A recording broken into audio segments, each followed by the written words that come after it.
बहुत देर तक एक दूसरे की करीबी महसूस करने के बाद आदित्य धीरे से दिव्या को अलग करता है। दिव्या जो अपनी आंखें बंद की हुई थी, वह आदित्य से अलग करने पर उसे देखने लगती है। आदित्य दिव्या को देखते हुए, तुम ठीक तो हो? दिव्या बस आदित्य की आंखों में देखती है, फिर आदित्य से थोड़ा दूर होकर ड्रॉ से डिवोर्स पेपर निकालती है और आदित्य की तरफ बढ़ाकर कहती है, हमने सच्चाई को देर से ही सही परख लिया है। अब ये हमारे किसी काम के नहीं। आदित्य दिव्या के हाथों से वह डिवोर्स पेपर लेता है और कमरे से बाहर जाने लगता है कि तभी दिव्या कहती है, जब सच्चाई सामने आ ही गई है तो हमें नहीं लगता है कि हमें अपने रिश्ते के खिलाफ जाना चाहिए। दिव्या की बात सुनकर आदित्य के कदम वहीं रुक जाते हैं। आदित्य पीछे मुड़कर दिव्या के एकदम पास आ जाता है और बहुत नरमी के साथ कहता है, बदलते वक्त के साथ अगर ये रिश्ता हमारे खिलाफ हो गया तो? दिव्या भी आदित्य की नज़रों से नज़रें मिलाते हुए कहती है, जब वह वक्त आएगा तब देख लेंगे। आदित्य कुछ देर दिव्या को देखता है, फिर कहता है, लेकिन तुम्हें कोई प्रॉब्लम तो नहीं होगी ना? एक गैर मर्द के साथ एक ही कमरे में रहना, एक ही बेड पर सोना। जैसे ही दिव्या यह सुनती है, उसे अपने कहे शब्द याद आ जाते हैं। मुझे गैर मर्द के साथ एक बेड पर सोना मंजूर नहीं है।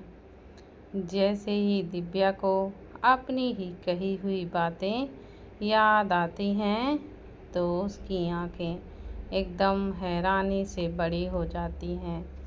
दिव्या ने कभी नहीं सोचा था कि आदित्य ऐसा कुछ भी कभी उसे कहेगा। दिव्या की हालत देखकर आदित्य पेपर को बेड पर रख कर कहता है, मैं फ्रेश होकर आता हूँ, फिर हम साथ में डिनर करते हैं। दिव्या आदित्य के जाते ही खुद को मुस्कुराने से रोक नहीं पाती। दिव्या बाथरूम की तरफ मुस्कुराते हुए देखने लगती है। आदित्य फ्रेश होकर आता है और कमरे में ही डिनर मंगाता है। दोनों साथ में बैठे डिनर करने लगते हैं। हर बार की तरह आदित्य अपने फ़ोन पर घुसे हुए था, वहीं दिव्या इरिटेट होकर आदित्य को ही देखे जा रही थी, जिसका एहसास आदित्य को अच्छे से हो रहा था। फिर भी आदित्य दिव्या को नज़र उठाकर भी नहीं देखता। ऐसे ही दोनों का डिनर ख़त्म होता है। दिव्या बेड की तरफ जाती है तो वहीं आदित्य सोफे पर बैठकर अपने लैपटॉप पर बिजी हो जाता है। आदित्य को काम करता देख दिव्या भी बेड पर बैठ अपने फ़ोन पर बिजी हो जाती है। बहुत देर तक भी जब दिव्या नहीं सोती तो आदित्य अपना लैपटॉप बंद करके सारी लाइट्स बंद कर देता है। दिव्या भी अपना फ़ोन बंद करके रख देती है। आदित्य बेड पर लेट जाता है तो दिव्या भी बेड पर लेट जाती है। इस वक्त दोनों थोड़ा दूरी बनाकर लेटे हुए थे, लेकिन जब आदित्य को कुछ याद आता है तो वह दिव्या को अपनी ओर खींच लेता है। दिव्या हैरानी से आदित्य को देखती है। आदित्य दिव्या को अपने बाहों में भर लेता है, बहुत शांति से कहता है, मुझे गलत मत समझना, तुम्हें इसकी ज़रूरत है। दिव्या आदित्य की बात को अच्छी तरह से समझ जाती है, क्योंकि उसे भी पता था कि वह रात को कांपने लगती है। लेकिन आप लोग सोच रहे होंगे कि अगर दिव्या रात को कांपती थी तो फिर इतने दिनों तक दोनों अलग कमरे में रहें तो क्या हुआ होगा। रात को दिव्या जब सो जाया करती थी तो आदित्य कमरे में आकर उसे अपनी बाहों में भरकर सो जाता था और दिव्या के उठने से पहले उठकर कमरे से बाहर चला जाया करता था, जिससे कभी दिव्या को पता ही नहीं चलता था कि आदित्य उसके साथ ही था। इधर ज्येष्ठा परेशान होकर इधर से उधर घूमे ही जा रही थी। जब से ज्येष्ठा ने नकुल को उस दिन देखा था, उस पल से हमेशा वह नकुल का पीछा ही किए जा रही थी, जिसकी वजह से वह ऑफिस भी नहीं गई थी। फिर न जाने की वजह से उसे पेमेंट भी नहीं मिल पाया। ज्येष्ठा परेशान सा चक्कर लगा ही रही होती है कि तभी बहुत तेज आवाज़ के साथ दरवाज़ा नॉक होता है। ज्येष्ठा थोड़ा सा परेशान सा दरवाजे के पास जाकर दरवाज़ा खोलती है। दरवाजे पर एक 50 साल का आदमी और उसके साथ 3 आदमी और खड़े हुए थे। वह आदमी चिल्लाते हुए कहता है, ये लड़की, बहुत हो गया तेरा नाटक, अब यहाँ से निकल जा। जब रेंट देने के लिए पैसे नहीं है तो रोड पर क्यों नहीं रह लेती। ज्येष्ठा उसे समझाते हुए कहती है, अंकल बस आज का मोहलत दे दीजिए, मैं कल ही आपको पैसे दे दूँगी। वह आदमी तुरंत कहता है, इसकी कोई ज़रूरत नहीं है, बस तुम इस घर से बाहर निकलो। ज्येष्ठा उन्हें बहुत समझाती है, लेकिन वह ज्येष्ठा की बात नहीं मानते और ज्येष्ठा को सामान के साथ बाहर फेंक देते हैं और घर को नॉक करके चले जाते हैं। पहले जब श्रेया रहा करती थी तब घर का सारा खर्चा वही उठाती थी और ज्येष्ठा पढ़ाई करती थी, लेकिन जब से श्रेया नहीं रही तब ज्येष्ठा एक छोटी सी कंपनी में जॉब करने लगी थी, जहां पर उसकी सैलरी बहुत कम थी। ज्येष्ठा अपने कुछ डॉक्यूमेंट्स और ज़रूरी सामान लेकर वहां से चलने लगती है। रात काफ़ी ज़्यादा हो चुकी थी, जिससे रास्ते पर किसी गाड़ी और इंसान का नामो निशान नहीं था। ज्येष्ठा बस चलते ही जा रही थी, उसे कोई मंजिल की तलाश नहीं थी, बस पैर जहाँ उसे ले जाते वहीं चलती जाती। ज्येष्ठा चलते चलते बहुत दूर पहुँच जाती है। आज सुबह से ही ज्येष्ठा ने कुछ भी खाया नहीं था, जिससे उसे भूख भी बहुत ज़्यादा लग रही थी। तभी अचानक ज्येष्ठा के आगे आकर एक कार रुकती है। ज्येष्ठा कार को देखते ही पहचान लेती है कि वह किसकी कार है, इसलिए वो नहीं रुकती, बस चलती ही जाती है। ज्येष्ठा को आगे जाता देख वह कार फिर से उसके आगे रुक जाती है। इस बार ज्येष्ठा रुक जाती है और कार को घूरते हुए देखने लगती है। कार का दरवाज़ा खुलता है और ध्रुव उस कार से बाहर निकलकर ज्येष्ठा के पास आता है। ज्येष्ठा ध्रुव से नज़रें फेर लेती है तो ध्रुव ज्येष्ठा का ज़्यादा ध्यान न देकर जल्दी से उसे गोद में उठा लेता है। ज्येष्ठा आंखें फाड़े बस उसे देखने लगती है। ध्रुव ज्येष्ठा को कार में बैठाकर खुद बगल में बैठ जाता है। ज्येष्ठा अब भी ध्रुव को ही देख रही थी। ज्येष्ठा के देखने से ध्रुव भी ज्येष्ठा को देखने लगता है। ज्येष्ठा ध्रुव की आंखों में देखकर जल्दी से अपनी आंखों को फेर लेती है। ज्येष्ठा की हरकत से ध्रुव के होठों पर मुस्कुराहट आ जाती है। वह जल्दी से ज्येष्ठा को अपनी गोद में बिठा देता है। ज्येष्ठा घूरकर ध्रुव को देखती है, लेकिन जैसे ध्रुव उससे नज़रें मिलाता है, वह जल्दी से अपनी नज़रें नीची कर लेती है। ध्रुव ज्येष्ठा के चिन्ह को पकड़कर उसकी आंखों में देखने लगता है, लेकिन ज्येष्ठा आंखें बंद करके बस बैठी हुई थी। ध्रुव बहुत प्यार से ज्येष्ठा को देखते हुए कहता है, क्या हुआ बेबी, तुम मुझसे नजरें क्यों चुरा रही हो? ध्रुव के सवाल पर भी ज्येष्ठा कुछ नहीं बोलती। कुछ ही देर में ज्येष्ठा ध्रुव के गले लग जाती है और बहुत ही धीरे से कहती है, मुझे भूख लगी है। ज्येष्ठा की इकलौती कमजोरी ये थी कि जब भूखे पेट रहती तो वह बहुत ज़्यादा अजीब बिहेव करने लगती थी। उस वक्त उसकी नफरत, डर, दुख सब खत्म हो जाता था। ज्येष्ठा से भूख बिल्कुल भी बर्दाश्त नहीं होती थी। ध्रुव ज्येष्ठा को देखता है तो अब वो बेहोश हो चुकी थी। ध्रुव कसकर ज्येष्ठा को गले लगाता है और फिर अपनी कार सीधे बिना में जाकर रुकती है। ध्रुव ज्येष्ठा को जल्दी से कार से गोद में उठाकर अंदर की ओर लेकर जाता है और उसे बेड पर लेटा देता है। एक सर्वेंट आकर खाना रूम में रखकर चली जाती है। ध्रुव ज्येष्ठा के ऊपर पानी छिड़कता है, वह होश में आती है।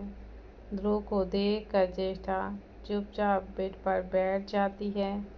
ध्रुव ज्येष्ठा को खाना खिलाता है तो ज्येष्ठा भी बिना कोई नखरे किए खाना खा लेती है।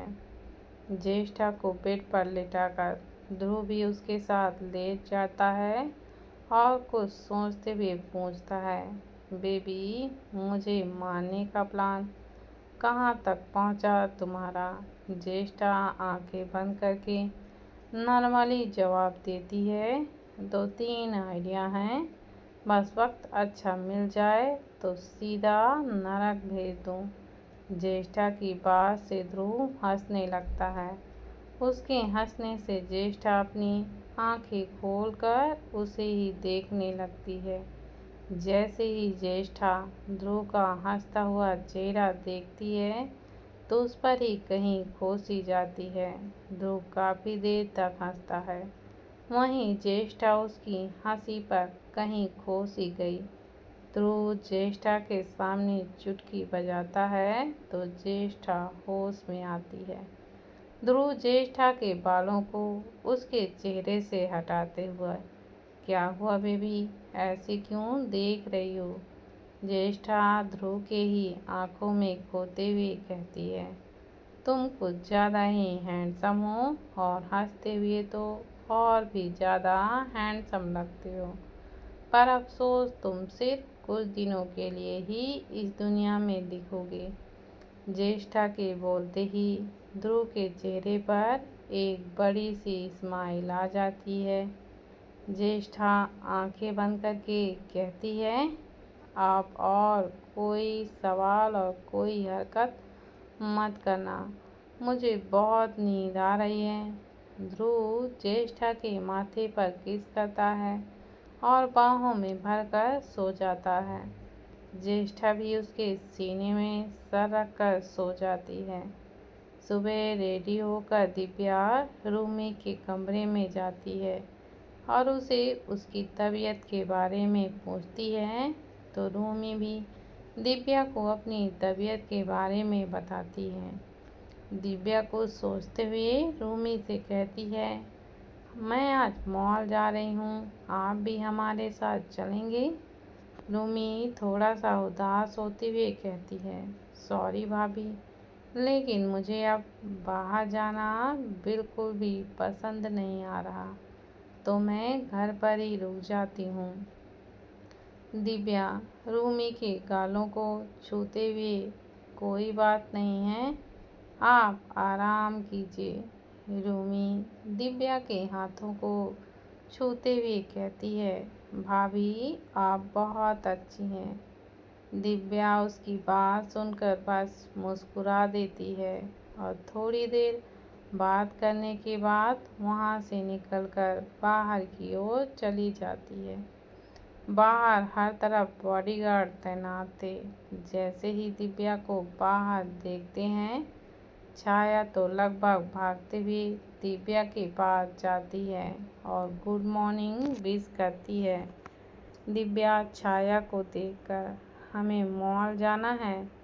तभी पीछे से आवाज़ आती है, तुम्हें जो भी चाहिए ऑर्डर कर लो। दिव्या पीछे मुड़कर देखती है तो आदित्य बाहर ही आ रहा होता है। दिव्या मुंह बनाते हुए कहती है, पर हमें मॉल ही जाना है। आदित्य एक नज़र दिव्या को देखता है, फिर आगे बढ़कर ठीक है चलो। दिव्या जल्दी से आदित्य के साथ कार में ही बैठ जाती है और चंद पलों में कार विला से बाहर निकल जाती है। दिव्या खामोशी से विंडो के बाहर देखती है तो वहीं आदित्य अपने लैपटॉप पर काम करने में बिजी हो जाता है। एक लंबा रास्ता तय करने के बाद कार मॉल पर रुकती है। सारे बॉडीगार्ड्स कार से बाहर निकलते हैं, फिर आदित्य के साथ दिव्या भी बाहर निकल जाती है। मॉल के अंदर जाकर आदित्य सीधे प्राइवेट रूम की तरफ बढ़ जाता है। वहीं दिव्या बस उसे देखने लगती है। रॉकी दिव्या के पास जाकर कहता है, मैम सर की मीटिंग 2 से 3 घंटे तक होगी, तो आप आराम से अपनी शॉपिंग कर सकती हैं। दिव्या रॉकी की बात सुनकर अपने शॉपिंग पर ध्यान देने लगती है। दिव्या अपनी नज़र हर तरफ घुमा कर देखने लगती है और कुछ सामान भी ले लेती है और रूमी के लिए कुछ कपड़े भी खरीद लेती है। दिव्या शॉपिंग कर ही रही थी कि अचानक उसके कंधे पर कोई हाथ रख देता है। दिव्या पीछे पलटकर देखती है तो उसकी आंखें हैरानी से बड़ी हो जाती हैं। उसके सामने एक लड़की खड़ी दिव्या को उसी तरह हैरानी से ही देख रही थी। वह लड़की दिव्या के मंगलसूत्र को देखती है, फिर मांग में भरे सिंदूर को। तभी वह लड़की अचानक से ही कहती है, दिव्या तूने शादी कर ली और मुझे बुलाना भी ज़रूरी नहीं समझा। इधर प्रियांश अपने कमरे के चक्कर काटे ही जा रहा था। वह बार बार दिव्या को कॉल कर रहा था, लेकिन उसका फ़ोन दिव्या रिसीव ही नहीं कर रही थी। इतने दिन तक दिव्या को न देखने और न उससे बात करने की वजह से प्रियांश दिव्या से मिलने के लिए तड़पने सा लगता है। जब बहुत देर तक दिव्या कॉल रिसीव नहीं करती तो प्रियांश थक हार कर सोफे पर बैठ जाता है और अपना सर पकड़ लेता है। प्रियांश दिव्या को याद करते हुए कहता है, हाय आपकी खूबसूरत यादें, बात करने की तरफ, मिलने की बेचैनी किसी दिन हमारी जान लेकर ही रहेगी। दिव्या के सामने उसकी फ्रेंड मीरा मौजूद थी।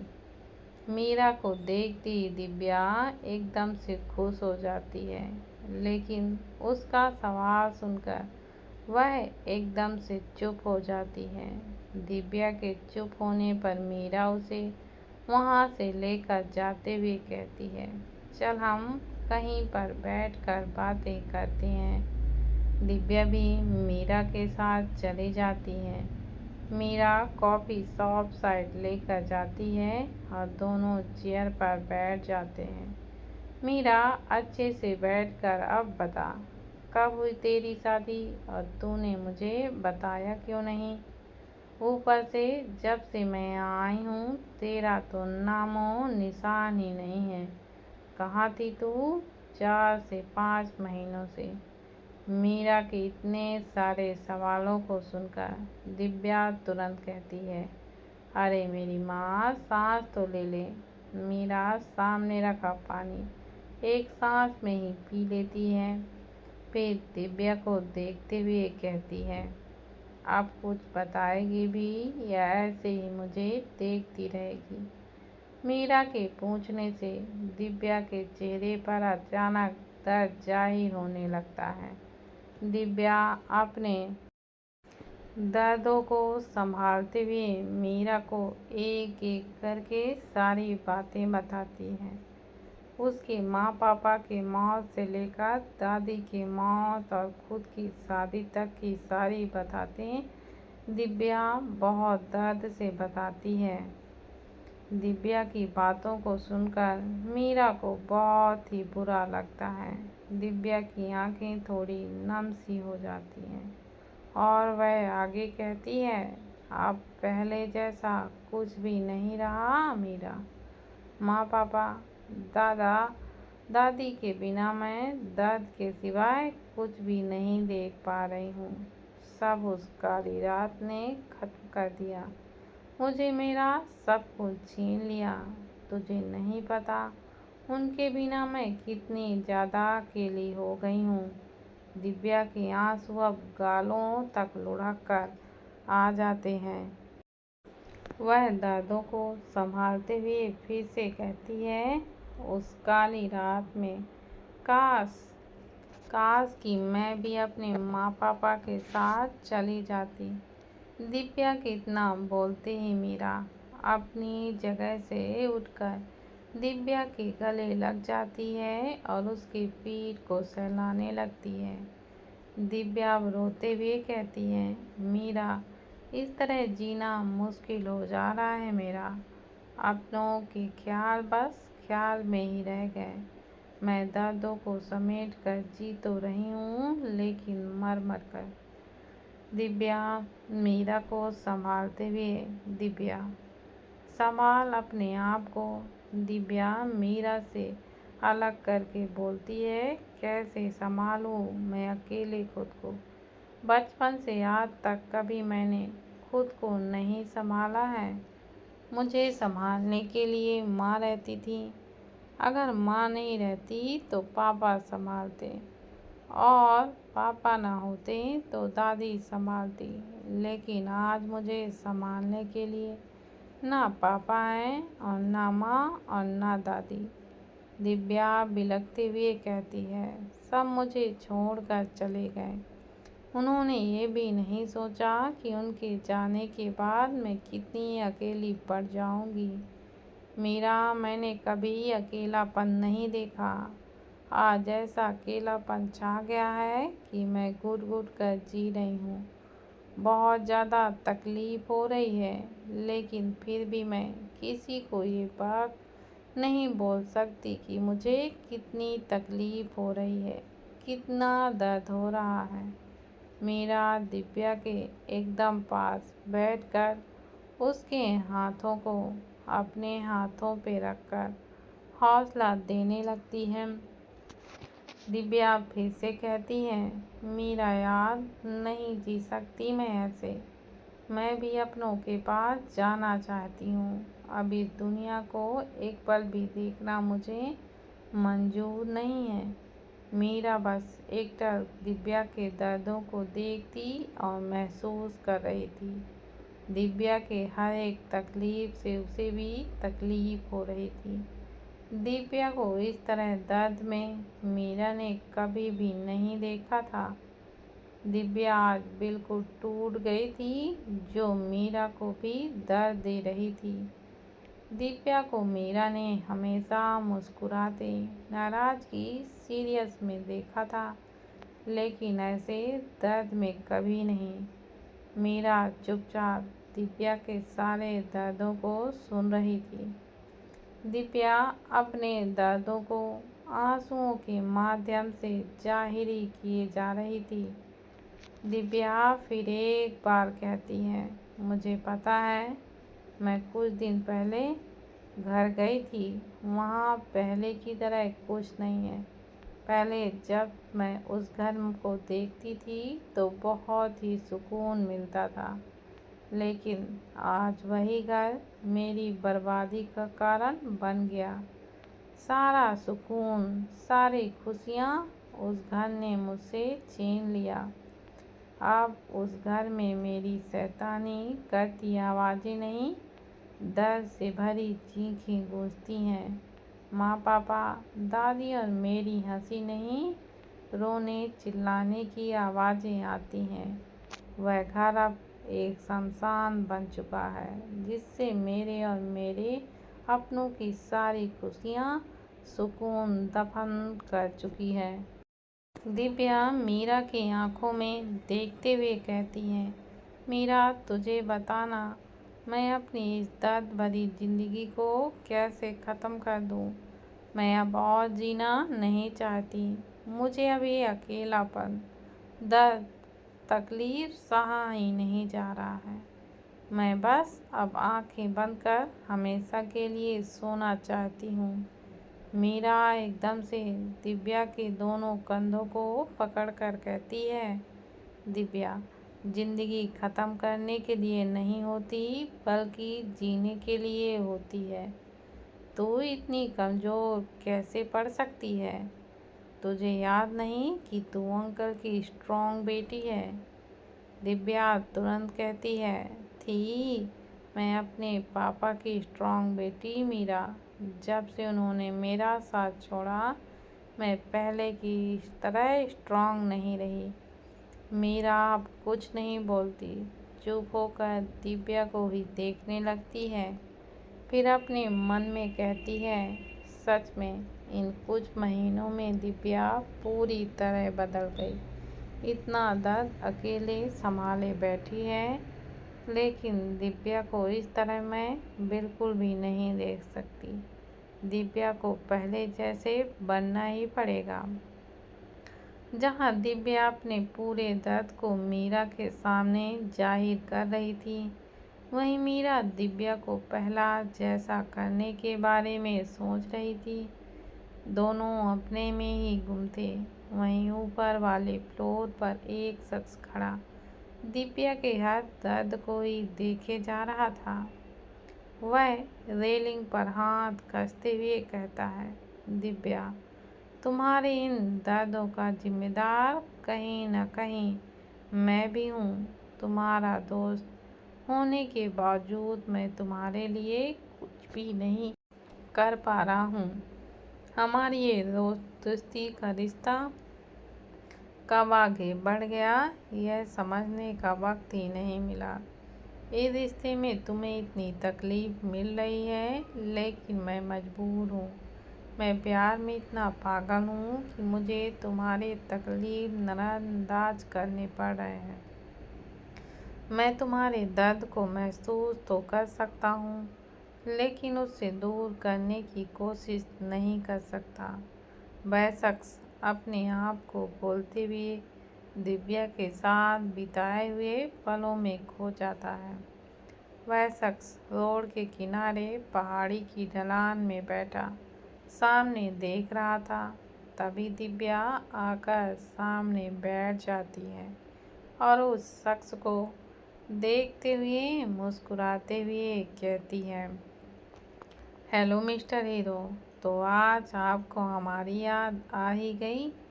वह शख्स सामने देखते हुए ही जवाब देता है, ऐसा नहीं है भाई कि बिजनेस को संभालने के लिए बाहर गया था।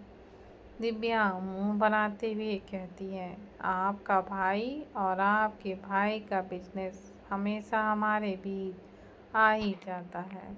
वह शख्स दिव्या की तरफ देखते हुए थोड़ा सा तेज आवाज़ में, दिव्या भाई के बारे में एक शब्द भी नहीं। दिव्या मासूम सा शक्ल बनाकर कहती है, सॉरी। दिव्या की हरकत से वह शख्स मुस्कुरा देता है। उसे मुस्कुराते हुए देख दिव्या आगे कहती है, आपके भाई बहुत खुशनसीब हैं जो कि उन्हें आपके जैसे भाई मिला। सीरियसली आपके जैसा भाई शायद ही मैंने देखा होगा। वह शख्स एकदम से कहता है, तो क्या तुम खुशनसीब नहीं हो? तुम्हें भी तो मैं मिला हूँ। दिव्या मुंह बनाते हुए कहती है, हाँ खुशनसीब तो हूँ, लेकिन आपके भाई की तरह नहीं। वह शख्स दिव्या के गालों को पिंच करते हुए नौटंकी कहीं की। दिव्या अपने गालों को सहलाते हुए कहती है, वैसे आप भी बहुत खुशनसीब हैं जो मैं आपको मिली। वह शख्स तुरंत कहता है, वो तो है। यह बोलते ही दोनों हंसने लगते हैं। वैसे मिस्टर हीरो, आप वक्त के साथ कुछ ज़्यादा ही हैंडसम होते जा रहे हैं। मैं तो कहती हूँ एक अच्छी सी गर्लफ्रेंड ढूंढ ही लीजिए। वह शख्स तुरंत ही कहता है, तुम्हारे होते हुए मुझे गर्लफ्रेंड की क्या ही ज़रूरत है। दिव्या घूर कर उस शख्स को देखती है तो वह शख्स जोर से हंसने लगता है। दिव्या मुंह फेर कर कहती है, आप बहुत बुरे हैं। वह शख्स अपनी जगह से उठकर दिव्या को फिर उठाता है। वहीं दिव्या फिर से अपना मुंह फेर लेती है। वह शख्स एक बॉडीगार्ड को कुछ इशारा करता है तो सामने से एक पानी पूरी वाला ठेला लेकर आता है। घंटी की आवाज़ सुनते ही दिव्या उस तरफ देखती है तो उसकी आंखें एकदम से चमक जाती हैं। वह उछलते हुए ही कहती है, पानी पूरी।